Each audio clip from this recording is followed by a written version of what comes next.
So I just talked about the first and second welfare theorem, and now let's check what is in modern textbooks with respect to that topic. And I would like to highlight two of them. So one is the Mankiw-Taylor Economics Textbook, 5th edition, 2020. Let's have a look in there. And here you see, with respect to the theory of competitive market, what it reflects the welfare theorems is this diagram, where you can see that the total surplus is maximized in case of the competitive solution.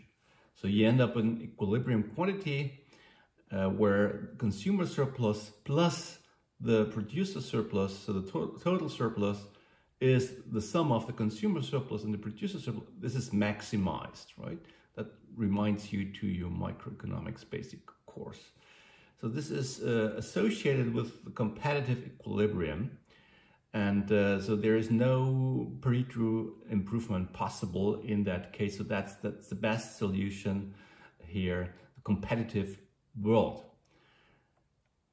So what we learn here is, based on welfare theory, is that free markets produce the quantity of goods that maximizes the sum of consumer and producer surplus. Just to make sure that this is correct, this diagram helps. So for example, here, between 0 and equilibrium quantity, you see that the value to buyers is greater than the cost to sellers, and therefore the quantity is extended. And right to the equilibrium, you see that the value to buyers is less than the cost of sellers.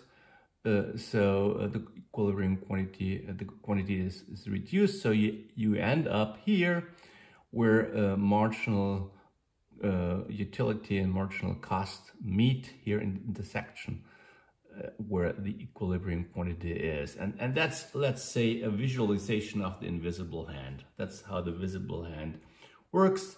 So on the supply side, you have all these profit maximizing firms, and on the demand side, you have all these utility maximizing households, and they both meet on the market, and like a miracle, like an invisible hand, all these egoistic behaviors come together, and there is a market solution. There's an institution called the market that equilibrates these two egoistic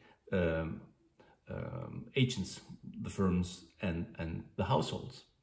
So, or in other words, the three insights about market outcomes tell us that the equilibrium output is an efficient allocation of resources given the assumption of the model.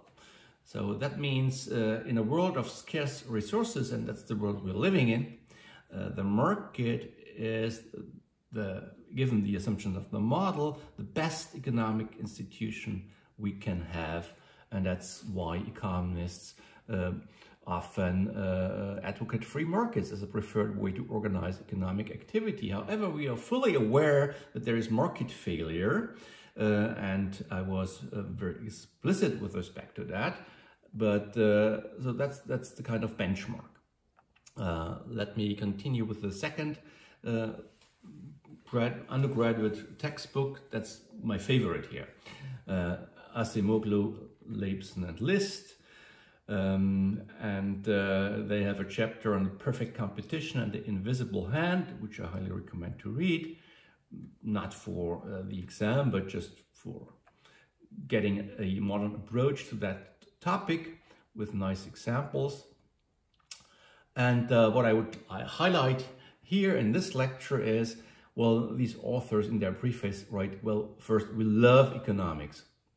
So do I. And that's why we do that. And I have never read that in such a concise manner to say, we believe that the creation of the market system is one of the greatest achievements of humankind. Wow. So the insight that there is an economic institution that brings together both sides of the market, this is one of the greatest achievements of humankind. and the opposite is kind of planning prices, right? That's what we know has not really been successful. Well, so furthermore, they focus on optimization, equilibrium, and empiricism. So these are their key ideas for the textbook. And we have already seen some optimization procedures, also equilibrium, and I have a focus on empirical methods here in that lecture, and I would like to share some insights with you.